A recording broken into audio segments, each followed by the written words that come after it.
चलो स्टार्ट करते हैं अब टी बीम। तो देखो, बेसिकली जब हम लोग दो टाइप का बीम पढ़ते हैं, टी बीम और एल बीम। ये एक होता है टी बीम और एल बीम। तो टी बीम में तुम्हारा दो पोर्शन मिलता है। एक, किसी को कोई डाउट है क्या?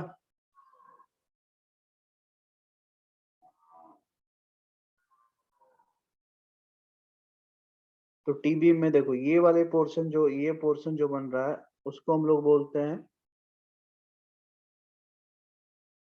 ये पोर्शन को हम लोग क्या बोलते हैं? ये जो पोर्शन मैं जिसको स्पॉट कर रहा हूँ फ्लैंज स्पॉटलाइट से, बोलते हैं, फ्लैंज फ्लैंज। बोलते हैं, और ये पोर्शन को वेव, वेव। तो wave T sir. Beam, wave wave तो टी बीम कितना कंपोनेंट से बना हुआ है? फ्लैंज और वेव से मिलकर बना हुआ है, ठीक है। अब एक चीज देखो, कि अगर मान लो इस वाले पोर्शन को, अगर ये जो मैं हाईलाइट कर रहा हूँ, इस वाले पोर्शन को नेग्लेक्ट कर दो, ठीक है। इस वाले पोर्शन को नेग्लेक्ट कर दो,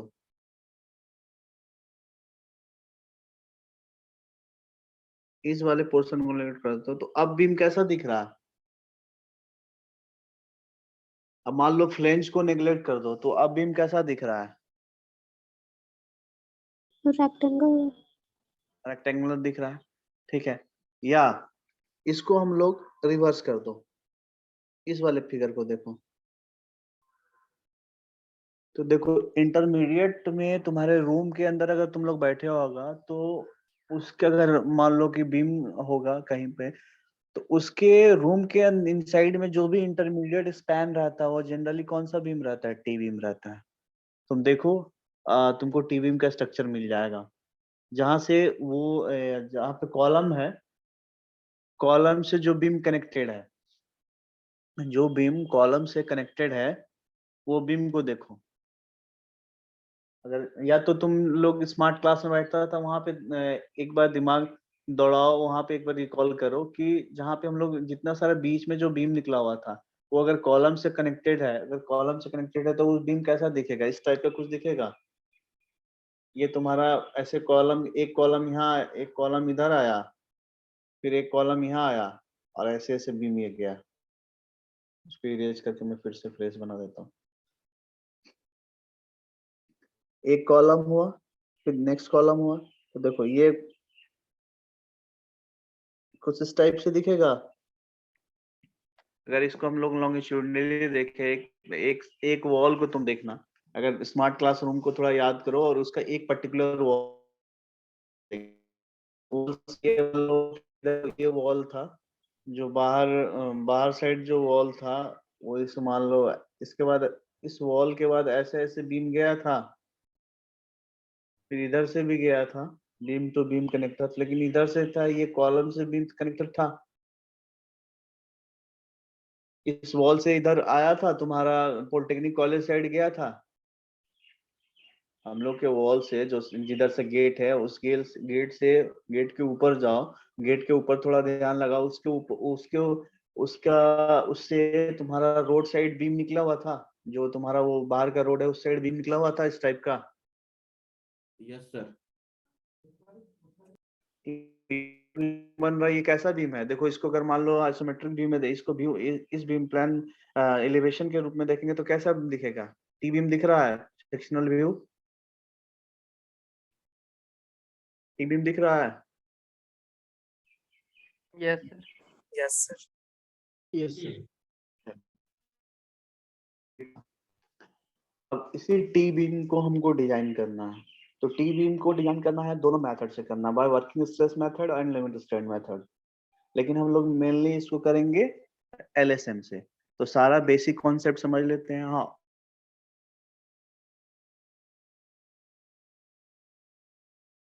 ये टी बीम क्या अलग से कास्ट किया जाता है स्लैब में, कि दोनों मोनोलिथिक होता है? दोनों एक साथ कर दिया। मोनोलिथिक होता है, एक साथ होता है, उसको मोनोलिथिक कंस्ट्रक्शन बोलते हैं, ठीक है। लेकिन जब मेरा बीम आइसोलेटेड बीम हो, ठीक है, आइसोलेटेड टी बीम और एल बीम हो, तो मेनली हम जब मोमेंट कैलकुलेट करते हैं या एक्सयू कैलकुलेट करते हैं, तो देखो, ये एक चीज और देखो, ये बीम है, ठीक है, ये टी बीम है, ये तुम्हारा टी बीम है, ये टी बीम है। तो अब इस टी बीम में जो फ्लेंज है, जो फ्लेंज है तुम्हारा, फ्लेंज का, ये पूरा फ्लेंज तो हम लोग इफेक्टिव फ्लेंज नहीं ले सकते हैं ना।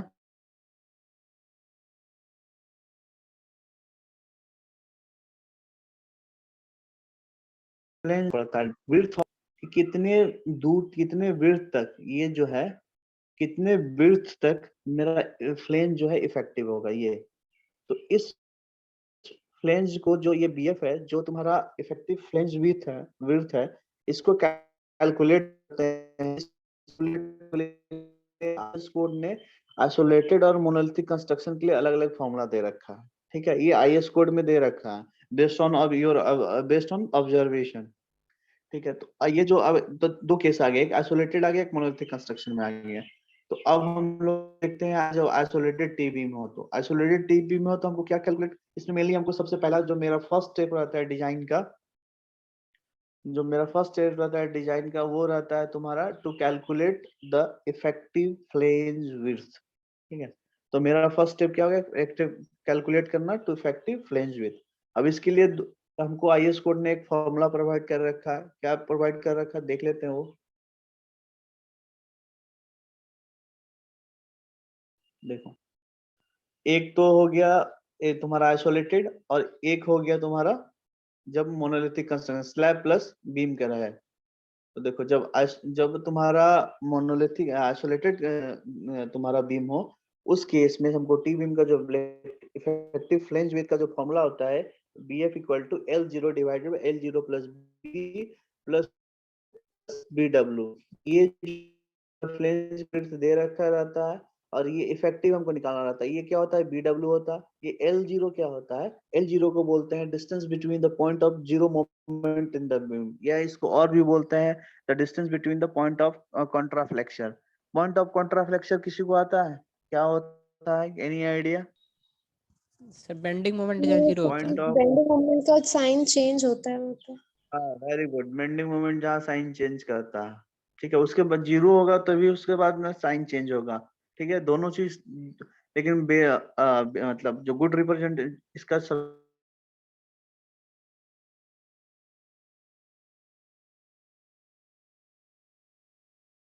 बेंडिंग मोमेंट जीरो, मतलब देखो अब तो जीरो आ गया, तो अब तो नेगेटिव होगा। तो इस वाले केस को हम लोग, ये जो हो गया तुम्हारा L0।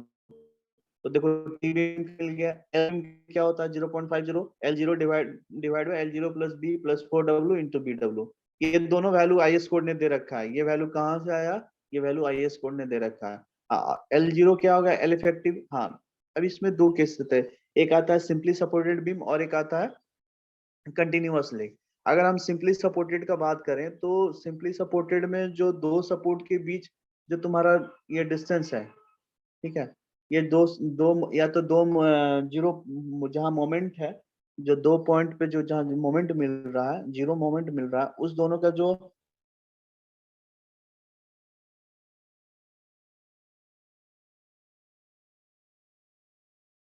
L two zero. Case of continuous beam में हम क्या कहते हैं, जहाँ पे वो जीरो मिल रहा है, L इफेक्टिव जहाँ मिल रहा है, जहाँ पे L दोनों मोमेंट जीरो मिल रहा है, तो उस वाले केस में L इफेक्टिव जो होता है, वो आईएस कोड ने हमको दे रखा है कि L0 is equal to 0.7 L effective.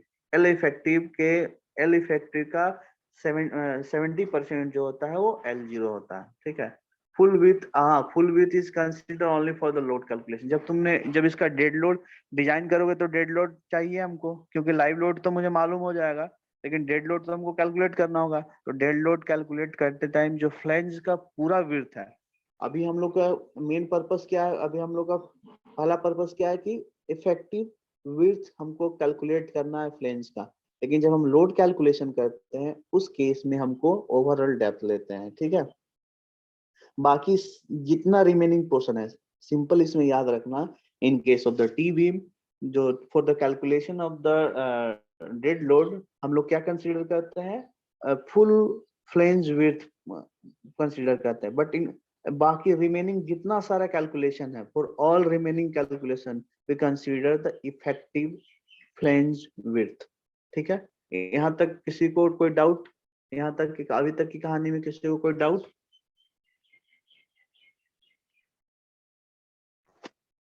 चलो अब मान लो कंटिन्यूअस या फिक्स बीम के लिए हम लोग 70% लेते हैं, L0 लेते हैं इफेक्टिव लेंथ का, ठीक है। अब इफेक्टिव लेंथ कैसे निकालते हैं वो एक अलग ही चर्चा है। सिंपली सपोज जब स्लैब पढ़ेंगे हम लोग तो उस टाइम में देख लेंगे कि इफेक्टिव लेंथ कैसे निकालते हैं, ठीक है। अब मान लो ये तो था कि तुम्हारा बीम सिर्फ टी बीम और एल बीम मतलब आइसोलेटेड हो गया। अब मोनोलिथिक हो गया मतलब क्या हो गया, स्लैब प्लस बीम, इस टाइप का में हम लोग को क्या करना पड़ेगा। अगर इसमें भी तुम्हारा हमको इफेक्टिव फ्लेंज विड्थ तो निकालना पड़ेगा। तो देखो इफेक्टिव फ्लेंज विड्थ अभी मैं समझा रहा था जो तुमको कि हम लोग का पूरा फ्लेंज जो है, देखो ये वाला पोर्शन देखो तुम, ये पोर्शन देखो, इस वाले टी बीम को जो हम इस वाले टी बीम से इस वाले टी बीम के बीच देखो इसका या ये इस वाले तुम बीम को कंसीडर करो, इस वाले टी बीम को देखो, तो इस वाले टी बीम को देख रहे हो तो देखो इसका फ्लेंज यहाँ तक है, इसका फ्लेंज यहाँ तक है, ये भी इसका फ्लेंज में आएगा, इसी इसका फ्लेंज में आएगा। लेकिन हम लोग इस बीम का तो कुछ इफेक्टिव फ्लेंज विड्थ होगा,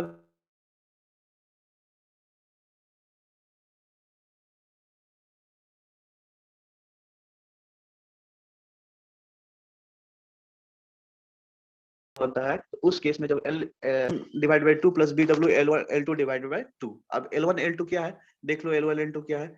In case of the slab plus beam type, the load calculation over the 1 meter length of the beam will be as per as area center to center distance between the two adjacent slab.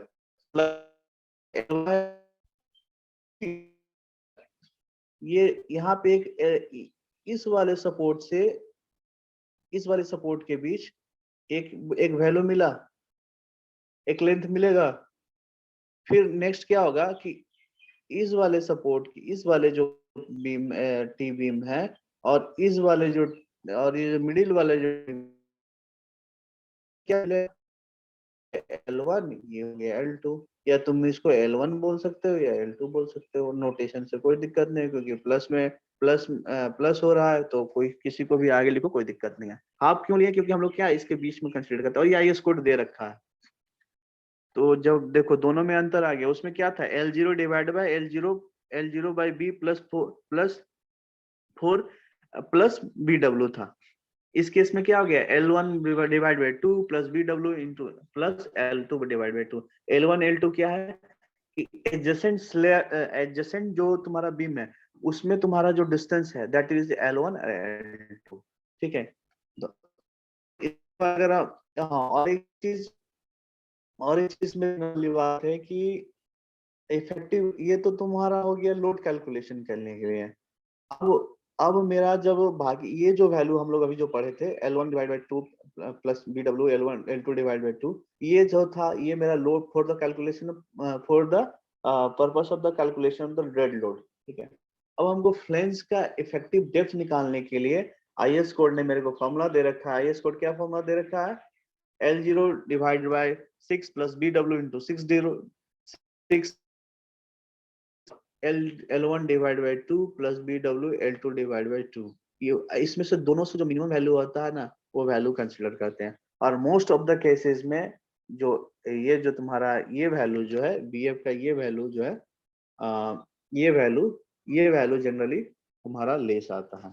तो हमें generally तुमको जब TV calculate design करोगे और effective flange width निकालने के लिए अगर उस टाइम निकालना पड़े तो सिंपल ये फॉर्मूला लगा देना, ये फॉर्मूला लगा दोगे तो तुम्हारा इफेक्टिव फ्लेंज विड्थ निकल जाएगा। टी बीम के केस में भी देखो आ गया, सॉरी एल बीम के केस में एल बीम के केस में क्या आ जाएगा L0 divide by 12 plus BW plus 3DF और या L1 हाँ L इसमें देखो एक ही L क्यों मिला L बीम में, किसी को कोई आइडिया?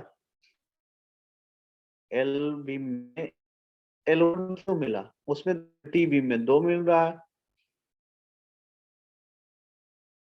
टी बीम में 2 मिल रहा है और एल बीम में 1 ही मिल रहा है। तो तुम अपने रूम में देखना, अपने रूम के जो सबसे लास्ट या घर के देखना जो सबसे लास्ट बीम होता है, ठीक है, जो सबसे जनरली जो दोनों लास्ट बीम होता है वो जनरली एल बीम होता है, ठीक है। तो देखो ये बीम और ये तो इसके एडजेसेंट में कोई कोई कोई बीम है, इसके एडजेसेंट में कोई बीम है नहीं है, तो एक ही डिस्टेंस मिलेगा। कौन सा डिस्टेंस मिलेगा? ये वाला डिस्टेंस मिलेगा, ये वाला डिस्टेंस। ठीक है, तो इसीलिए यहाँ L1 मिला, L1 प्लस BW। अब किसी को कोई डाउट है तो पूछ सकता है, या हम लोग नेक्स्ट पेज के लिए चलें। किसी को कोई डाउट है तो पूछ सकता है।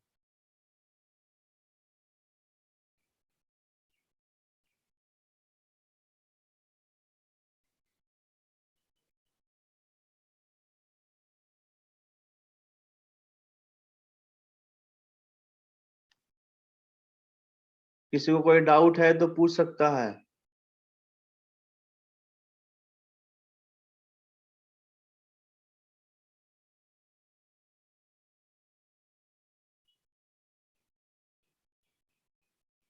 किसी को कोई डाउट है? चलो नेक्स्ट पेज के लिए चलते हैं। ठीक है, इसका लोड डिस्ट्रीब्यूशन हम लोग देख लेते हैं कि लोड डिस्ट्रीब्यूशन कैसे होता है। लोड डिस्ट्रीब्यूशन कैसे होगा? सिंपल है, ये मान लो टी बीम है, ये तुम्हारा स्लैब है, तो आधे में कुछ क्या होगा, ये तुम्हारा इसका आधा इस साइड डेवलप होगा, फिर इसका आधा इस साइड डेवलप होगा, फिर इसका आधा इस साइड डेवलप होगा। ये लोड कैलकुलेशन है। अब इसका हम लोग डिजाइन पर्पस देखते हैं, तो डिजाइन पर्पस सेम है प्रीवियस वाले जैसा। इसमें एक स्टेप बढ़ गया, क्या? फ्लैंज विड्थ निकालना है। ठीक है, अब देखो, अगर मान लो हम इसको, ये बीम है, टी बीम है, ठीक है, ये टी बीम है, तो एक ये क्या हो गया, बी एफ। अब मान लो हम इसको, इस पार्ट को, वेव वाले पार्ट को जो है, अगर हम लोग कंसीडर नहीं करें, इस वाले पार्ट को, वेव वाले पार्ट को अगर हम लोग कंसीडर ना करें, तो क्या बचा? फ्लेंज बना। अच्छा, एक बात बताओ, ये क्या फ्लेंज, क्या टीवी रेक्टेंगुलर बीम के जैसा बिहेव कर रहा है कि नहीं कर रहा?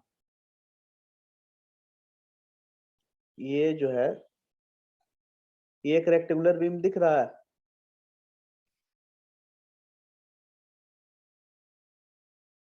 ये एक रेक्टेंगुलर बीम नहीं दिख रहा है जिसका विड्थ है बी और हाइट है डी है? Yes, sir. Yes, sir. दिख रहा है। अगर तो बहुत सारा एग्जाम में क्वेश्चन पूछता है कि T beam as a rectangular beam क्या बिहेव करे, तो T beam as a rectangular beam तब बिहेव करता है जब न्यूट्रल एक्सिस कहाँ लाइज करे? Within the flange.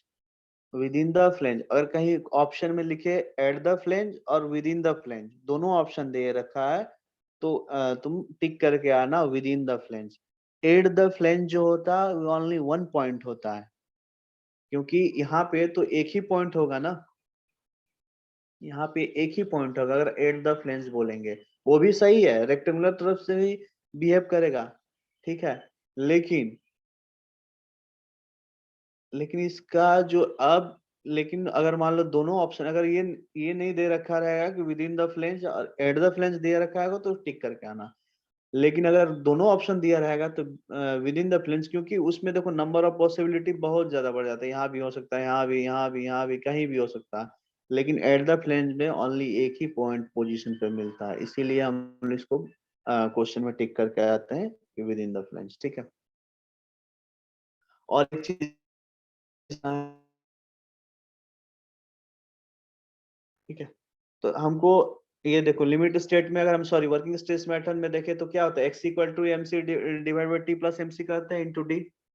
फिर एक्चुअल, फिर क्या करते हैं, x से निकालते हैं। x से निकालने के लिए क्या करते हैं, कंप्रेशन साइड और टेंशन साइड के एरिया को बराबर करते हैं, लिमिट वर्किंग स्ट्रेस मेथड में।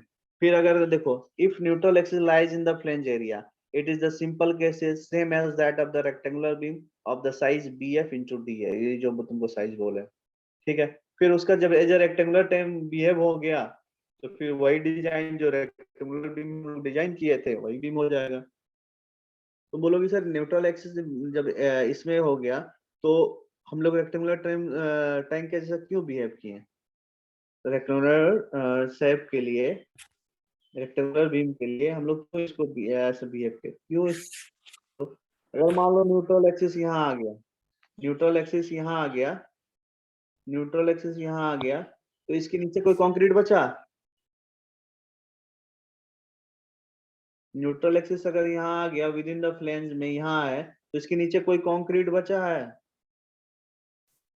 इसके नीचे कोई कंक्रीट बचा? No sir. नहीं बचा। तो जब कंक्रीट नहीं बचा तो हम सिंपल क्या करेंगे, एरिया ऑफ स्टील जहां पे होगा वहां कैलकुलेट कर लेंगे। अगर सेकंड केसेस, अगर न्यूट्रल एक्सिस मेरा न्यूट्रल एक्सिस फ्लेंज में ना लाई करे तो क्या होगा? न्यूट्रल एक्सिस ये हो गया। अब न्यूट्रल एक्सिस मेरा कहाँ लाई कर रहा है? फ्लेंज में नहीं लाई कर रहा, मतलब कहाँ पर कर रहा है? वेब में कर रहा है। अब न्यूट्रल एक्सिस मेरा वेब में कर रहा है, तो वेब मान लो ये कर ले वेब में। अब देखो इसमें देखो एक यहाँ दो पार्ट बन गया, इसमें दो पार्ट बन गया, एक ये पार्ट बन गया और एक ये पार्ट बन गया। इसीलिए इसका डिजाइन चेंज हो जाता है जब किस लाइज करे, वेब में लाइज करे, तो मेरा डिजाइन चेंज हो जाता है। But in case when the neutral axis lies in the flange, तो वो कैसा हो जाता है? Same as a rectangular beam की तरह हो जाता है। ठीक है, तो अब हम लोग इसका लिमिट स्टेट, इसका हम लोग पढ़ेंगे लिमिट स्टेट ही पढ़ेंगे, वर्किंग स्ट्रेस नहीं पढ़ेंगे। वर्किंग स्ट्रेस मेथड जो तुम बेसिक कॉन्सेप्ट बताए उसी से बन जाएगा। लिमिट स्टेट मेथड इसका देखेंगे और इसके बाद हम लोग फिर इसका कैलकुलेशन चालू करेंगे। देख लो इसका फॉर्मूला, देख लो लिमिट वर्किंग स्ट्रेस मेथड का फॉर्मूला सब दिखा देते हैं। एक्स से क्या होगा? एक्स से लेस देन, सेकंड केस में जब विद इन फ्लेंज में हो तब एक्चुअल लिमिट जाएगा। देखो bf equal to bf into x square by 2 से होगा, जो प्रीवियस क्लास में हम लोग जो पढ़े थे, जो हम लोग वर्किंग स्ट्रेस मेथड में पढ़े थे, वो सेम हो जाएगा। मेनली हम लोग टी बीम का जो डिजाइन होता है वो एलएसएम से देखेंगे, वही मेरा बेसिक है, एलएसएम से हमको देखना होगा। ठीक है, अब हम लोग इसका एलएसएम देखते हैं। इफ देखो टी बीम और एल बीम वो लिमिट स्टेट में था, ये जो देखो ये था, सॉरी ये वर्किंग स्ट्रेस मेथड था, ये वाला, ये जो जो भी वैल्यू था ये वर्क, और ये value working stress as well as limit state में दोनों में वैलिड है। ये वाला वैल्यू और ये सब जो वैल्यू है, ये सब वैल्यू हम लोग दोनों केस में वैलिड है, working stress method as well as में। अब इफेक्टिव फ्लेंज विड्थ हम लोग फिर से नहीं कैलकुलेट करेंगे, वो हमको आईएस कोड दे रखा है, दोनों तुम्हारा वर्किंग स्ट्रेस और लिमिट स्टेट मेथड दोनों के लिए हम लोग का सेम ही होगा। तब हम लोग डिजाइन पर्पज से चलेंगे, टी बीम का हम लोग इन case of the limit state में हम लोग डिजाइन करेंगे। तो देखो वो जो कैलकुलेट करके बताए थे, ये देखो वही सेम है। ये देखो टी बीम का, ये एल बीम का, ये स्लैब, ये आइसोलेटेड वाला है, ये तुम्हारा क्या है? स्लैब प्लस बीम है। हाँ, लिमिटेड न्यूट्रल एक्सिस कैसे निकालते थे? देखो 0.53 किसके लिए था? एफई 250 के लिए, 0.48 किसके लिए था? एफई 415 के लिए, 0.46 किसके लिए था? एफई 500 के लिए। तो पहले आवाज नहीं आ रहा है क्या? आवाज नहीं आ रहा है क्या? आ रहा है सर। अब आ रहा है। तो देखो इसका डिजाइन जो है, हम लोग पहला डिजाइन के इसमें इसका भी वही स्टेप होगा। फर्स्ट स्टेप क्या होगा? Limiting depth of neutral axis. फिर सेकंड स्टेप क्या होगा? Actual neutral axis. और इसके बाद मोमेंट निकालना है। ये तो केस एक टाइप 1 हो गया। टाइप 2 में क्या होगा कि मोमेंट दे रखा होगा, स्टील निकालने बोलेगा। देखो अब इसमें एक चीज क्या आ जाता है कि न्यूट्रल एक्सिस का इसमें बहुत ज्यादा रोल आ जाता है। क्यों रोल आ जाता है? क्यों न्यूट्रल एक्सिस कहाँ पे लाई करता है उसके लिए एक अलग ही डिजाइन होता है। अगर मान लो अगर टी बीम का इसमें 3 केसेस आता है। टी बीम में 3 केसेस आता है। वो कौन कौन सा केस आता है वो बता देता हूँ। ये मेरा टी बीम है, ठीक है। तो पहला केस हो गया कि न्यूट्रल एक्सिस मेरा कहाँ लाई करे? Within the flange. दूसरा केस हो गया मेरा न्यूट्रल एक्सिस कहाँ लाई करे? वेब में। जब वेव में लाई करेगा तो इसमें से भी दो केस निकलेगा। इसमें दो केस क्या निकलेगा? अब स्ट्रेन डायग्राम याद करो, स्ट्रेन डायग्राम।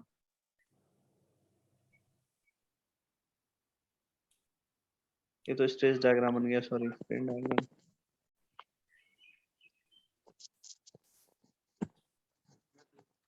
याद करो, ऊपर वाला 4/7 3/7 था, नीचे वाला 4/7 था एक्सयू।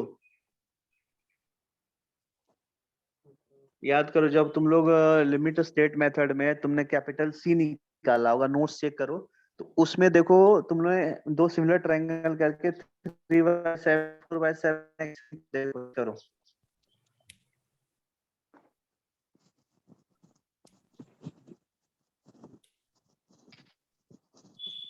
निकाले हो? Yes sir. 7 ऊपर वाला है कि नीचे वाला है? ऊपर वाला। ऊपर वाला ये वाला पोर्शन है 3/7, तो ये वाला पोर्शन है देखो 3/7 एक्सयू। अब ये पोर्शन 3/7 एक्सयू है, तो इसमें दो केसेस आता है कि एक्सयू और डीएफ जो है,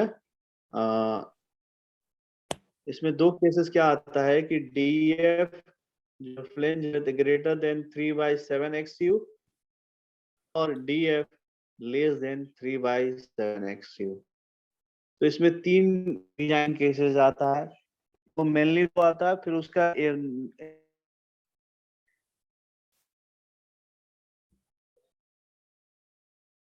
ले आता है कि विद इन द फ्लेंज एक इनके वेव में जब आएगा तो उसका दो केसेस बन जाता है कि 3/7 एक्सयू ग्रेटर 3/7 एक्सयू ग्रेटर देन डीएफ और 3/7 एक्सयू लेस देन डीएफ।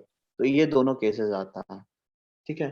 तो इसके बाद हम लोग इन दोनों का डिजाइन का जब विद इन द फ्लेंज में होगा तो उसमें कुछ दिमाग नहीं लगाना है, जितना अभी तक हम लोग टी रेक्टेंगुलर बीम के लिए जो कैलकुलेशन किए थे ना, वो सेम एज सेम आ जाएगा।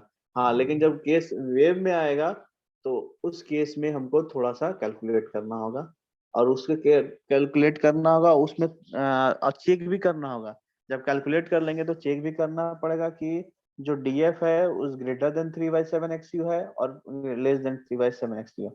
क्यों करते हैं? क्योंकि वो जो देखो ना, ये जो 3/7 एक्सयू जो था उसका स्ट्रेस देखोगे तो ये 3/7 एक्सयू था, तो इसका स्ट्रेस जो होता है वो रेक्टेंगुलर हो जाता है। इसीलिए इस केस में जब जब 3/7 एक्सयू तुम्हारा लेस देन डीएफ हो जाएगा तो इसमें केस में डीएफ आ जाता है।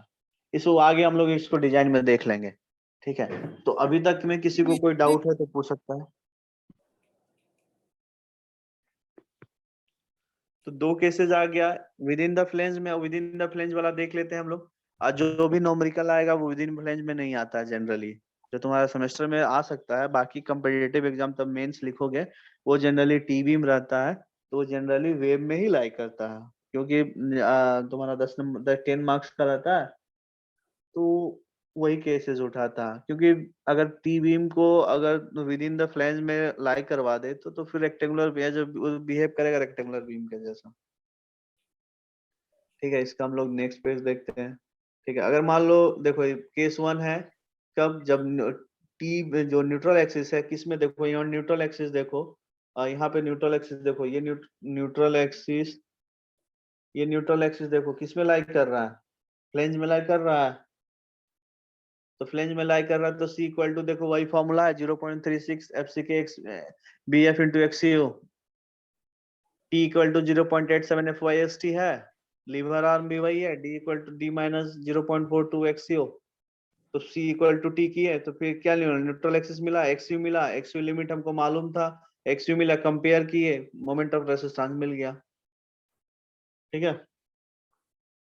कोई डाउट इसमें कि अगर टी बीम फ्लेंज में लाई करे तो क्या होगा? क्योंकि नेक्स्ट क्लास से हम लोग देखेंगे जब टी बीम का जो न्यूट्रल एक्सिस है वो वेव में लाई करेगा तो क्या होता है। फ्लेंज वाला देख लो, जो सिंपल है, सिंपल जो प्रीवियस क्लासेस में हम लोग किए हैं वही वाला है। किसी को कोई डाउट?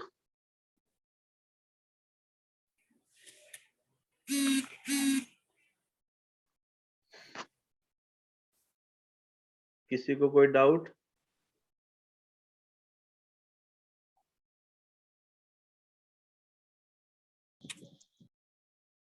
No sir. हाँ, असाइनमेंट जो है लेटरल वाला है उसको भी लिमिट स्टेट बना के जो सबमिट कर दिया, वर्किंग स्ट्रेस से मेथड सबमिट कर दिया। लेटरल वाला कोई है जो सबमिट नहीं किया? लेटरल वाले में कोई असाइनमेंट सबमिट नहीं किया, कोई है ऐसा? कोई है तो रिस्पॉन्ड करो। Yes sir. तो तुम क्या करना, वर्किंग स्ट्रेस मेथड से तो बना के दोगे ही, साथ साथ लिमिट स्टेट मेथड से भी बना के देना है। तो लेटरल वाले, जितना लेटरल वाले हैं जो वर्किंग स्ट्रेस मेथड से ऑलरेडी बना चुके हैं, वो लिमिट स्टेट का असाइनमेंट बना के मुझे कल तक सबमिट कर दें। और जो रेगुलर वाले हैं वो तुम्हारा वर्किंग और as well as limit state method दोनों का बना के सबमिट कर दो। कल तक हमको सबमिट कर दो सब, ठीक है? Yes sir. Sir note share कर दीजिएगा गूगल क्लासरूम में। हाँ, गूगल हम नोट शेयर कर देंगे। पहले तुम लोग AST और ASC निकाल के करो, तो हम नोट्स उसके बाद नोट शेयर कर देंगे। नेक्स्ट क्लास में पहले तुम लोग AST और ASC के वैल्यू हमको बताना।